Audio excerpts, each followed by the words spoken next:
बिस्मिल्लाहिर्रहमानिर्रहीम। इय्याका नअबुदु व इय्याका नस्तईन। स्टूडेंट्स, जिस तरह के हमने प्रोटीन सिंथेसिस का अपना टॉपिक स्टार्ट किया हुआ है, इससे पहले हमने प्रोटीन की जो क्लासिफिकेशन है उसके बारे में थोड़ी सी डिस्कशन की और उसके साथ साथ हमने इसके अलावा जो सेंट्रल डॉगमा था ट्रांसलेशन के लिए, हमने रिवर्स ट्रांसलेशन या रिवर्स सेंट्रल डॉगमा उसके बारे में डिस्कशन की। अब हम अपना जो टॉपिक है ट्रांसलेशन का उसको स्टार्ट करने जा रहे हैं। ट्रांसलेशन जिसके बारे में हम पहले ही डिस्कस कर चुके हैं, ये वो मैकेनिज़्म है, ये वो प्रोसेस है जिसमें क्या होता है, प्रोटीन फार्मेशन है। हम कहते हैं the process in which protein is synthesised is known as translation. उसको हम कहते हैं कि हमारे पास क्या है, ट्रांसलेशन का प्रोसेस है। अब हम ट्रांसलेशन के बारे में बात करते हैं कि प्रोटीन सिंथेसिस है, ट्रांसलेशन कहते हैं। हम सबसे पहले ये बात करेंगे कि इसके लिए जो रिक्वायरमेंट्स हैं, हमारा ये जो प्रोसेस है इसको कंप्लीट करने के लिए जो रिक्वायरमेंट्स हैं उसकी हम बात करेंगे कि क्या क्या चीज़ जो हैं हमें रिक्वायर हैं, या जो ट्रांसलेशन का प्रोसेस है इस प्रोसेस को कंप्लीट होने के लिए नेसेसरी रिक्वायरमेंट्स क्या क्या हैं। तो हम बात करते हैं सबसे पहले कि हमारे पास क्या होना चाहिए। हमारे पास अमीनो एसिड्स जो हैं वो होने चाहिए, अमीनो एसिड्स। अब ये जो अमीनो एसिड्स हैं हम इनकी बात करते हैं कहाँ पे प्रेजेंट होते हैं। हम कहते हैं कि अमीनो एसिड्स हमारे पास साइटोप्लाज्म जो है, जो सेल का साइटोप्लाज्म है, सेलुलर जो साइटोप्लाज्म है, इसको कहा जाता है कि ये क्या है। हम इस कहते हैं कि ये अमीनो एसिड पूल है, स्टोरेज है अमीनो एसिड का। तो हम कहते हैं कि अमीनो एसिड कहाँ पे प्रेजेंट होंगे, साइटोप्लाज्म के अंदर। साइटोप्लाज्म के अंदर अमीनो एसिड्स हैं।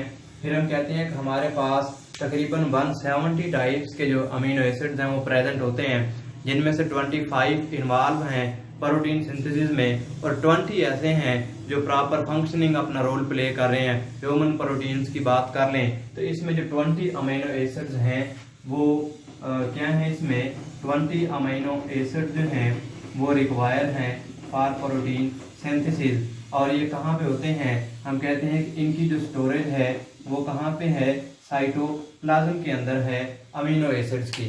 ठीक है, इनकी प्रोडक्शन हो के साइटोप्लाज्म के अंदर ये स्टोर हो जाते हैं, जहाँ से इनको पकड़ के ले जाया जाता है मैसेंजर आरएनए के पास, जहाँ से फिर क्या किया जाता है, प्रोटीन सिंथेसिस की जाती है। फिर हम कहते हैं कि इसके अलावा हमारे पास क्या होना चाहिए, हम कहते हैं कि हमारे पास बच्चे राइबोसोम्स होने चाहिए। राइबोसोम्स होने चाहिए। राइबोसोम्स क्या है, हम कहते हैं कि ribosomes are the protein synthesising factory. जो प्रोटीन सिंथेसाइजिंग फैक्ट्री है वो कहाँ पे है, राइबोसोम्स हैं। तो हम राइबोसोम की बात करते हैं कि हमारे पास राइबोसोम्स के 2 सब यूनिट हैं, एक लार्जर सब यूनिट है, एक कौन सा है, स्मॉलर सब यूनिट है। हम इसके बारे में बात करते हैं कि 2 सब यूनिट्स होते हैं इसके, जिसमें एक क्या है, हम एक को 60S जो हमारे पास यूकैरियोट्स हैं, एक हमारे पास 60S है और एक हमारे पास 40S है। और ये राइबोसोम्स को हम कहते हैं कि these are protein synthesising factory.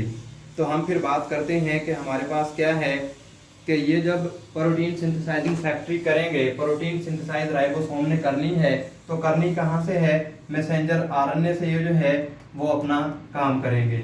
अब मैसेंजर आरएनए है, ठीक है, मैसेंजर आरएनए के फिर यहाँ पे हमारे पास मैसेंजर आरएनए है, उसके साथ राइबोसोम्स हैं। अब हम इसकी बात करते हैं कि हमारे पास इसका स्ट्रक्चर अगर देखा जाए तो हमारे पास इसका स्ट्रक्चर जो है वो इस तरह से, हम इसका थोड़ा सा अगर स्ट्रक्चर देखें, ये हमारे पास इसका लार्जर सब यूनिट है, ठीक हो गया।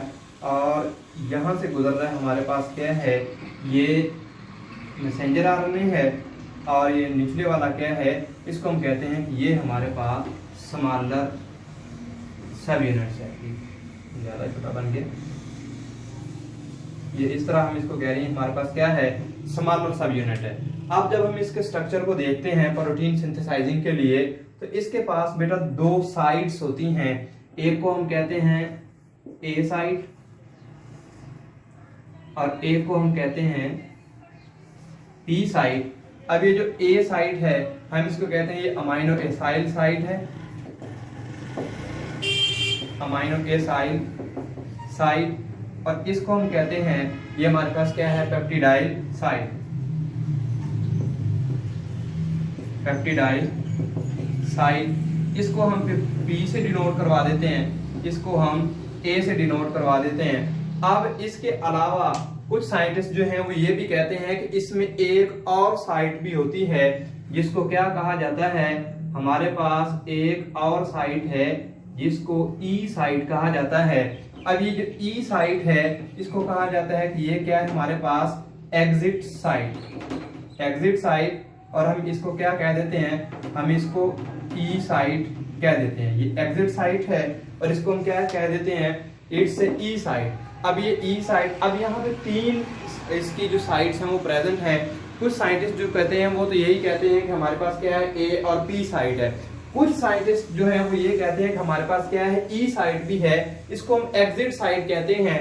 एग्जिट साइट से कि यहाँ पे अमीनो एसिड आके अटैच हुए A साइट पे, पेप्टिडाइल ने इसे क्या फंक्शनिंग परफॉर्म की, जो यहाँ पे पेप्टिडाइड सीक्वेंस जो पॉलीपेप्टाइड चेन है वो बन गई। और E साइट क्या है कि इसको एग्जिट कर दी जाएगी। ये मैसेंजर आरएनए हमारे पास हो गया, इसको हम क्या कह रहे हैं, ये हमारे पास मैसेंजर आरएनए है, ये लार्जर सब यूनिट है और ये कौन सा है, स्मॉलर सब यूनिट। ठीक हो गया। अब हम इसके बारे में बात करें, ये हमारे पास मैसेंजर आरएनए जिसके पास इंफॉर्मेशन है, जिसके पास वो कोडॉन और वो सीक्वेंस हैं जिनको क्या किया जाएगा, ट्रांसलेट किया जाएगा प्रोटीन सिंथेसिस में। तो जब होता क्या है, ए से इसको अमीनो एसिड आके पकड़ाए गए इसने, और इसने उनको अटैच किया अकॉर्डिंग टू ये जो इंफॉर्मेशन मैसेंजर आरएनए पे, ये जो कोड से, इन कोड्स पे जो इंफॉर्मेशन थी उनके अकॉर्डिंग क्या है, ये ट्रिपलेट हैं, मतलब 3 का जो हम जिसको जेनेटिक कोडान भी कहते हैं, जेनेटिक कोड्स भी कहते हैं, इन्होंने उसको क्या किया, अटैच किया अपने साथ। यहाँ पे पेप्टाइड सीक्वेंस बन गई। जब ये मैसेंजर आरएनए सारी, फिर हम कहते हैं कि देखें ये मैसेंजर आरएनए था, इसके ऊपर सीक्वेंस थी। अब इन दोनों ने अपना काम कर दिए, P और E ने। अब पॉलीपेप्टाइड चेन जब बन गई तो एग्जिट का काम क्या है कि इस सब यूनिट से जो हमारे पास स्ट्रक्चर नजर आ रहा है राइबोसोम का, इससे इसको बाहर निकाल देता है प्रोटीन की फॉर्म में। ये E साइट है, एग्जिट साइट। लेकिन अभी तक कुछ साइंटिस्ट जो हैं वो इसको मानने को, E साइट मानने को तैयार नहीं है। स्टिल अभी भी जो स्ट्रक्चर बताया जाता है वो A और P साइट का है। E साइट का यहाँ पे जो है वो कोई फंक्शनिंग यहाँ पे नहीं है। फिर हम आगे बात करते हैं कि हमारे पास इसके अलावा रिक्वायरमेंट्स में क्या क्या चीजें होनी चाहिए। तो हम कहते हैं कि हमारे पास फिर मैसेंजर आरएनए होने चाहिए, हमारे पास मैसेंजर आरएनए है। अब हम मैसेंजर आरएनए की बात कर रहे हैं कि ये भी रिक्वायर हैं। अभी मैसेंजर आरएनए क्या है, हमने जिस तरह के ट्रांसक्रिप्शन के प्रोसेस में देखा है कि हमारे पास क्या था, डीएनए था, और डीएनए से क्या बनता है, मैसेंजर आरएनए बनता है। अब ये जो डीएनए, असल में हम कह रहे होते हैं कि जब डीएनए ने अपने आप को एक्सपोज करना है वो किस फॉर्म में करेगा, in the form of protein synthesis.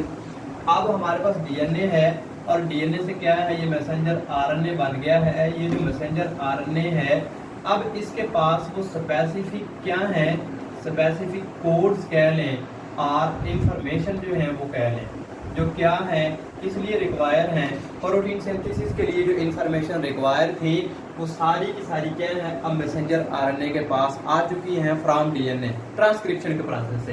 अब हमारे पास क्या आ गया है, मैसेंजर आरएनए आ गया है। और इस मैसेंजर आरएनए क्या करना है, इस मैसेंजर आरएनए ने इंफॉर्मेशन प्रोवाइड करनी है। इस मैसेंजर आरएनए ने इंफॉर्मेशन प्रोवाइड करनी है। ये इंफॉर्मेशन किस लिए है, ताकि स्पेसिफिक टाइप ऑफ जो प्रोटीन है वो बन सके। जो specific type of protein formation है वो यहाँ पे जो है वो बन जाएगी कि डीएनए है, डीएनए से क्या है, मैसेंजर आरएनए। अब इसमें क्या है, स्पेसिफिक कोड्स हैं। वो स्पेसिफिक कोड किस लिए हैं, फॉर स्पेसिफिक प्रोटीन फॉर्मेशन के लिए। अब हमारे पास मैसेंजर आरएनए आ चुका है। नेक्स्ट हमारे पास जो रिक्वायरमेंट है वो हम कहते हैं कि हमारे पास क्या है, several types of transfer RNA. अब हमारे पास ट्रांसफर आरएनए तो है, फिर हमने ये क्यों कहा कि several types of transfer RNA. बात असल में ये यहाँ पे की जा रही है कि प्रोटीन सिंथेसिस है। हमने कहा कि हमारे पास 20 टाइप के जो अमीनो एसिड हैं which are involve in protein synthesis. अब 20 टाइप्स के अमीनो एसिड्स हैं, उन 20 टाइप्स के अमीनो एसिड्स को पकड़ के लाने के लिए असल में काम ट्रांसफर आरएनए का है कि उनको पिकअप करता है साइटोप्लाज्म से, राइबोसोम को ला के दे देता है ठीक है, कि ले भाई इसे पकड़ के जो प्रोटीन सिंथेसिस का प्रोसेस है वो किया जा सके। लेकिन हम कहते हैं कि सेवरल टाइप की, इसका काम तो ये था कि अमाइनो एसिड को पकड़े और ला के दे दे, फिर ये डिफरेंट टाइप्स के क्यों हैं? फिर हम इस बात का ये है हमारे पास आंसर ये है कि देखें हमारे पास जो अमीनो एसिड्स हैं ये आल्सो डिफरेंट टाइप्स के हैं। अब अमाइनो एसिड डिफरेंट क्यों है? क्योंकि डिफरेंट इनमें कोड्स हैं, डिफरेंट टाइप की प्रोटीन सिंथेसिस होनी है। हम कहते हैं कि प्रोटीन किस पे डिपेंड करती है? Sequence of amino acid and number of amino acids and attachment of amino acid, के हमारे पास अमीनो एसिड्स किस टाइप के हैं, उनकी सीक्वेंस क्या है, उनकी अटैचमेंट सीक्वेंस क्या है। अब ये हमारे पास अलग अलग अमीनो एसिड, हम कहते हैं 10,000 प्रोटीन है हमारे पास, ठीक है। ह्यूमन प्रोटीन की हम बात करते हैं, मोर देन 10,000 प्रोटीन्स हैं, वो सब की सब 10,000 प्रोटीन मिलके तो इन 20 अमीनो एसिड से बनी है। हमारे पास टोटल अमीनो एसिड 20 है या 25 हैं ऑलमोस्ट जो इन्वॉल्व है प्रोटीन सिंथेसिस में। अब हजारों हमारे पास प्रोटीन है, तो वो वजह क्या है? इन प्रोटीन में number of amino acid and sequence of amino acid जो है वो डिफरेंट है। और तीसरी बात ये कि जो अमीनो एसिड की जो सीक्वेंस है कोडान की वो भी डिफरेंट है, ठीक हो गया। अब यहाँ पे डिफरेंट टाइप के अमीनो एसिड हैं, इसलिए डिफरेंट टाइप के ही हमारे पास ट्रांसफर आरएनए होंगे, क्योंकि हम कहते हैं कि हर एक अमीनो एसिड के लिए स्पेसिफिक ट्रांसफर आरएनए है, कि एक मखसूस किस्म का transfer RNA specific amino acid को पकड़ के लाता है और उसको प्रोवाइड कर देता है। किसको प्रोवाइड कर देता है? हमारा जो ये राइबोसोम जो है प्रोटीन सिंथेसिस फैक्ट्री। इसलिए हम कहते हैं कि हमारे पास जो ट्रांसफर आरएनए है ये भी ऑलमोस्ट, अगर हमारे पास 20 किस्म के अमीनो एसिड हैं, इनकी टाइप्स भी हमारे पास 20 टाइप्स के ही अमीनो एसिड होंगे जो इनको पकड़ के ला के अटैच करवाते हैं, ठीक हो गया। ये हमारे पास क्या था, हम इनकी ट्रांसफर आरएनए की जो है वो बात कर रहे हैं कि हमारे पास 20 किस्म के जो ट्रांसफर आरएनए हैं वो यहाँ पे प्रेजेंट हैं। फिर हम आगे बात करते हैं कि हमारे पास इसके अलावा बचे कुछ एंजाइम्स भी शामिल होंगे। अब इसके अलावा हमारे पास क्या है बच्चे, हम कहते हैं कि कुछ एंजाइम्स भी हैं। एंजाइम्स हैं स्पेसिफिक टाइप के, मुख्तलिफ किस्म के इसमें एंजाइम है, जिस तरह के अमाइनो एसाइल है, अमाइनो एसाइल एंजाइम है अमाइनो एसिड एक्टिवेटिंग सिस्टम के लिए। हम कहते हैं कि amino acid activating system amino acyl transfer RNA. अब एंजाइम हम कहते हैं कि अमाइनो एसिड है, अमाइनो एसिड एक्टिवेटिंग एंजाइम्स, हम इसको बाद में डिस्कस भी करेंगे कि अमाइनो एसिड एंजाइम जो हैं ये अमाइनो एसिड एक्टिवेटिंग एंजाइम असल में यहाँ पे क्यों रिक्वायर हैं। इसका हम थोड़ा सा बात ये कर लेते हैं कि असल में हमारे पास जो अमाइनो एसिड हैं they are in active form in cytoplasm, जो इनका पूल पड़ा है साइटोप्लाज्म के अंदर ये इनएक्टिव फॉर्म में है। तो इनको फिर क्या किया जाता है कि ट्रांसफर आरएनए से बाइंडिंग के लिए इनको फिर पहले अमाइनो एसिड को एक्टिवेट किया जाता है, फिर इनको ट्रांसफर आरएनए के साथ अटैच करने के लिए इनकी जो है वो अटैचमेंट जो है वो बनाई जाती है। तो वो एंजाइम हमारे पास यहाँ पे होते हैं, जिस तरह के अमाइनो एसिड एक्टिवेटिंग एंजाइम है। फिर हम कहते हैं कि हमारे पास क्या है, या हम इसमें बात करते हैं कि पेप्टाइड पॉलीमरेज सिस्टम भी है, जिस तरह हमने वो भी देखा कि रेप्लिकेशन में भी पेप्टाइड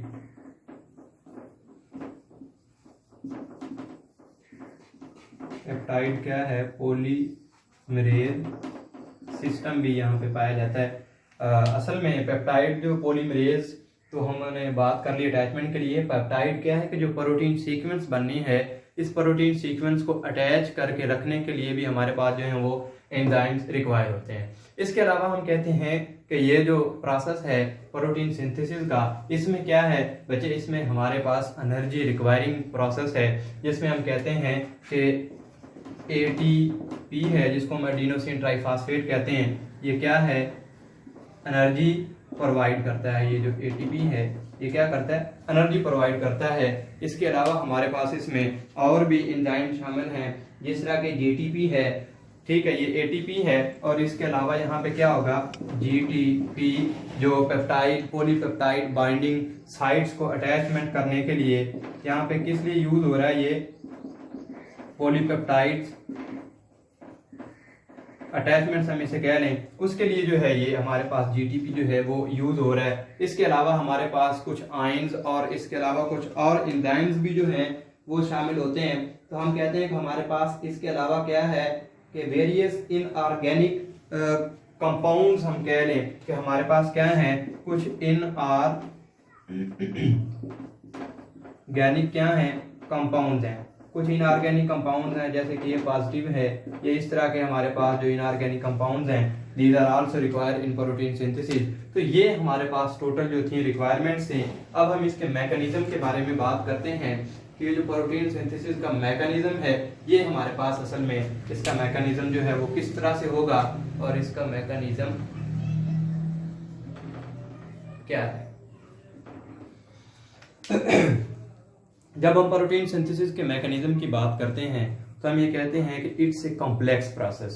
पहली बात तो ये कि हमारे पास क्या है, कॉम्प्लेक्स प्रोसेस है। कॉम्प्लेक्स क्यों है, इसमें बहुत सारे एंजाइम जो हैं वो यूज होते हैं, और इसके अलावा हम कहते हैं कि एक प्रोटीन सिंथेसाइजिंग के लिए, एक प्रोटीन फॉर्मेशन के लिए 200 type proteins are also involve in this process. हम कहते हैं कि कॉम्प्लेक्स प्रोसेस है। कॉम्प्लेक्स क्यों है, एक तो इसमें एंजाइम जो है वो यूज हो रहे हैं, बहुत सारे एंजाइम यूज हो रहे हैं। इसके अलावा हम कहते हैं कि 200 types of proteins are used itself in this process. इस प्रोसेस में हम कहते हैं कि ये तो एक कॉम्प्लेक्स है। कॉम्प्लेक्स क्यों है, क्योंकि इसमें 200 types of proteins are involve. 200 type of proteins are क्या है इसमें बच्चे, इन्वॉल्व हैं प्रोटीन फॉर्मेशन में। अब प्रोटीन ही बन रही है और प्रोटीन फॉर्मेशन में 200 किस्म की हमारे पास क्या है, प्रोटीन्स इन्वॉल्व है। इसमें proteins are involve in this process. इस प्रोटीन फॉर्मेशन के लिए बहुत सारे एंजाइम जो हैं वो यूज हो रहे हैं। अब कुछ प्रोटीन्स हैं और जो हमारे पास एंजाइम है, these are also found by proteins. जो हमारे एंजाइम हैं वो भी प्रोटीन से मिलकर बने हुए हैं। इसलिए हम कहते हैं कि कॉम्प्लेक्स प्रोसेस है जिसमें बहुत सारे एंजाइम यूज हो रहे हैं और बहुत सारे इसमें प्रोटीन्स 200 टाइप्स की जो प्रोटीन्स है वो भी इसमें शामिल हैं। तो फिर हम ये बात करते हैं कि हमारे पास जो मैकेनिज्म है ये कैसे परफॉर्म होगा। इस मैकेनिज्म के स्टेप्स की अगर बात की जाए तो हमारे पास क्या है,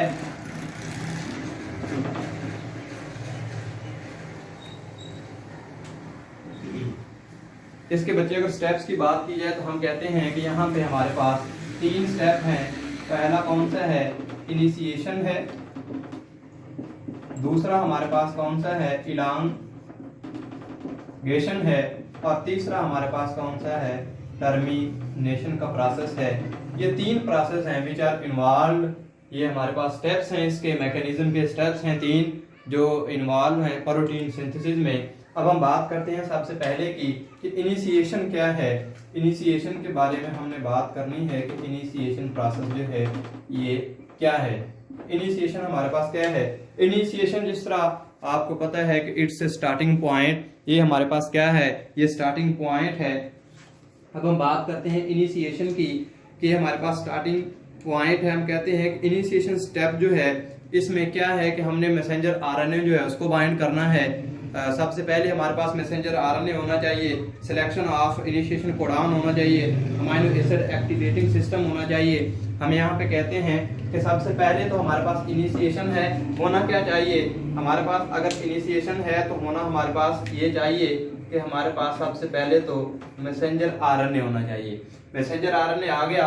अब मैसेंजर आरएनए आ गया और अमीनो एसिड्स भी हैं। फिर हमारे पास क्या है इनिशिएशन में, एक तो सबसे पहले मैसेंजर आरएनए आता है, फिर हम कहते हैं कि हमारे पास क्या है, अमीनो एसिड्स हैं। और अमीनो एसिड्स को क्या किया जाता है, इसमें एक्टिवेट किया जाता है ताकि क्या किया जाए, अमीनो एसिड जो है वो बाइंड हो सके। दूसरा इसमें फिर क्या है कि ट्रांसफर जो आरएनए है उसका काम क्या है कि जब अमीनो एसिड जो है एक्टिवेट हो गए हैं तो ट्रांसफर आरएनए क्या करे, जो इनके पास कोडान है इन मैसेंजर आरएनए के पास, उन कोडान्स के अकॉर्डिंग टू कोडान्स ये क्या करे कि ये हमारे पास अमीनो एसिड प्रोवाइड कर दे।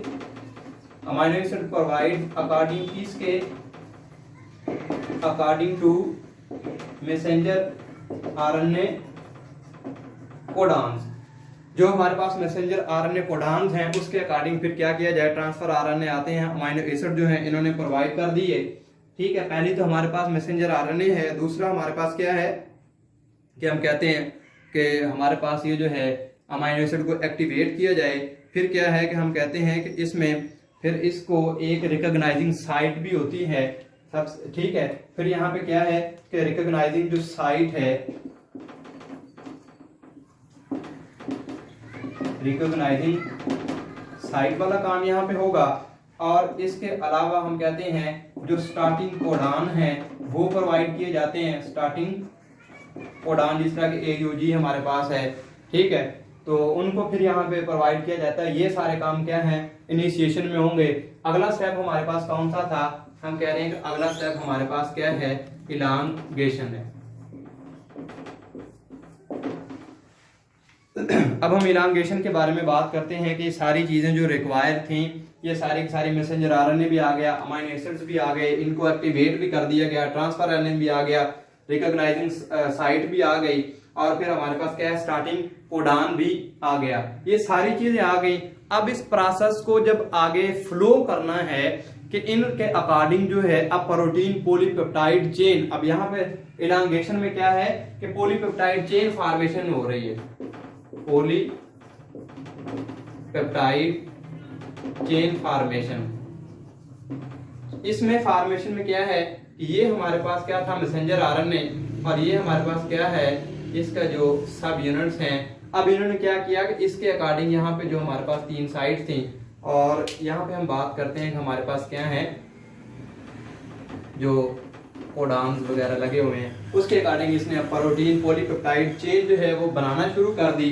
तो जब इसने चेन बना दी यहाँ पे, ठीक है, तो ये चेन जो है इसको बना के बाहर निकालते रहते हैं। ये पॉलीपेप्टाइड की चेन बन गई, प्रोटीन चेन बन गई, बाहर जाती गई। और इलांगेशन में ये क्या है, नेक्स्ट फॉरवर्ड जो है इसको रीड करेगा मैसेंजर RNA को, और हमारा जो सब यूनिट्स हैं, ये जो राइबोसोम हैं, नेक्स्ट क्या करेंगे, फॉरवर्ड होते जाएंगे, आगे की तरफ मूव करते जाएंगे, ताकि नेक्स्ट हमारे पास जो मैसेंजर RNA के ऊपर इंफॉर्मेशन है उसको क्या किया जा सके, उस इंफॉर्मेशन को रीड आउट करके तो नेक्स्ट जो प्रोटीन या कोई अमाइनो एसिड फॉर्मेशन है उसको जो है वो परफॉर्म करवाया जा सके।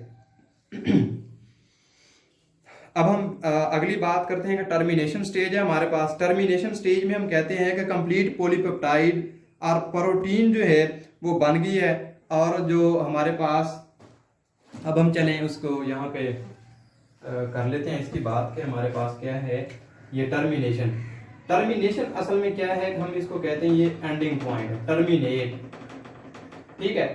टर्मिनेशन हमारे पास क्या है, इट्स एंडिंग पॉइंट। यहाँ पे क्या है कि प्रोटीन फॉर्मेशन हो चुकी है, पॉलीपेप्टाइड बन के आउट हो चुकी है।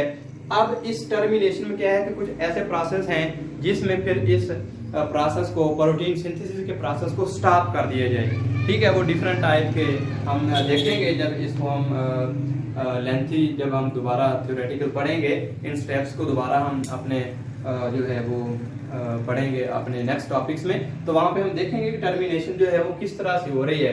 टर्मिनेशन का मेन फंक्शन जो है वो ये है कि यहाँ पे जो एंजाइम्स और जो ये राइबोसोम्स जो है ये यूज हुए हैं, इनको क्या करवा दिया जाए, दोबारा से फ्री करवा दिया जाए, राइबोसोम जो है वो फ्री हो जाए, ताकि नेक्स्ट जो हमारे पास मैसेंजर RNA है वहां पे कोई प्रोटीन फॉर्मेशन जो है वो परफॉर्म की जा सके, या नेक्स्ट हमारे पास जो कोडिंग है उसके अकॉर्डिंग जो है प्रोटीन सिंथेसाइजिंग जो है वो काम हो सके।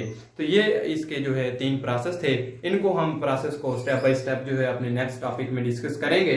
तो आज हमने जो है प्रोटीन सिंथेसिस की रिक्वायरमेंट और मैकेनिज्म के बारे में डिस्कशन की है कि इसकी रिक्वायरमेंट्स में हम देखते हैं कि अगर हमने को प्रोटीन, किसी सेल ने को प्रोटीन बनानी है तो उस प्रोटीन के पास होना क्या क्या चाहिए। हम कहते हैं कि सबसे पहले तो अमीनो एसिड्स आर रिक्वायर्ड, ठीक है। अमाइनो एसिड्स हैं क्योंकि अमाइनो एसिड्स पॉलीमर सब यूनिट हैं किसी भी पॉलीपेप्टाइड चेन के या प्रोटीन के, क्योंकि प्रोटीन जो है वो सारे के सारे अमाइनो एसिड से मिलके बने हुए हैं। तो हम कहते हैं कि सबसे पहले हमारे पास अमाइनो एसिड्स होने चाहिए जो कि कहाँ पे प्रेजेंट हैं, साइटोप्लाज्म में। हम कहते हैं cytoplasm is the pool for amino acids, amino acid के लिए जो पूल है वो साइटोप्लाज्म है। फिर हम कहते हैं 20 types of amino acid are use in protein synthesising. Protein synthesis में 20 किस्म के जो हमारे पास अमीनो एसिड है वो यूज होते हैं। फिर हमारे पास राइबोसोम्स होने चाहिए। तो राइबोसोम का हमने स्ट्रक्चर देखा है कि इसमें 3 साइट होती हैं, ए साइट है, पी साइट है और ई साइट है, अमीनो एसिड साइट, और या इसको हम अमीनो एसिड अटैच, जहाँ पे अमीनो एसिड आके अटैच होंगे। अमीनो एसिड जो हैं वो असल में यहाँ पे आके अटैच होंगे, इसके पास कोडिंग होगी और कोडिंग के साथ वो आके बाइंडिंग बना लेंगे। वो हम देखेंगे अपने नेक्स्ट स्टेप में किस तरह से होता है। और फिर पी साइट है और फिर ई साइट है। ई साइट को कुछ साइंटिस्ट मानते हैं, कुछ अभी भी स्टडी से नहीं मानते, लेकिन कुछ साइंटिस्ट कहते हैं कि ई साइट भी होती है जिसे हम एग्जिट साइट कहते हैं। फिर हमारे पास मैसेंजर आरएनए होना चाहिए, हमने बात भी की कि मैसेंजर आरएनए क्यों होना चाहिए। फिर several type of transfer RNA की बात की हमने कि सेवरल टाइप्स क्यों होते हैं, वो भी हमने डिस्कस किया है, क्योंकि अमीनो एसिड सेवरल टाइप्स के हैं, इसलिए हमारे पास ये जो ट्रांसफर आरएनए है ये भी क्या होंगे, सेवरल टाइप्स के होंगे। ठीक है, ताकि हर एक अमीनो एसिड्स को एक जो है वो ट्रांसफर आरएनए जो है वो मिल सके। फिर हम एंजाइम की बात करते हैं कि इसमें एंजाइम भी यूज हो रहे हैं और डिफरेंट एंजाइम की हमने बात की। ठीक है, ये हमारे पास एंजाइम है, एटीपी है, जीटीपी, इनऑर्गेनिक कंपाउंड्स वगैरह, ठीक है, एनर्जी प्रोवाइडिंग के लिए, कोई पॉलीपेप्टाइड अटैचमेंट के लिए, इस तरह से ये फिर यूज होते हैं। फिर कुछ इनऑर्गेनिक कंपाउंड जो हैं वो भी इसमें यूज हो रहे हैं। और फिर हम बात करते हैं हमारे पास इसका मैकेनिज्म है, तो कम्प्लेक्स प्रोसेस है। इसमें प्रोटीन सिंथेसिस में ही 200 किस्म की प्रोटीन जो है वो 200 टाइप्स की प्रोटीन जो है वो इन्वॉल्व है, इसमें शामिल है। फिर हमने इसके स्टेप्स की बात की, इनिशिएशन है, इलांगेशन है, टर्मिनेशन है। तो हमने इसको थोड़ा सा सरसरी सा इसका इंट्रोडक्शन भी देखा कि इनिशिएशन क्या है, इलांगेशन क्या है, टर्मिनेशन क्या है। नेक्स्ट इंशाल्लाह हम अपने नेक्स्ट टॉपिक में ये जो एक्टिवेशन ऑफ एंजाइम है या अमीनो एसिड एक्टिवेशन है इसको डिस्कस करेंगे। और इन स्टेप्स को हम जो है इन स्टेप्स को जो है वो हम डिस्कस करेंगे कि प्रोटीन फार्मेशन में ये स्टेप्स किस तरह से इन्वॉल्व हैं। Thank you very much.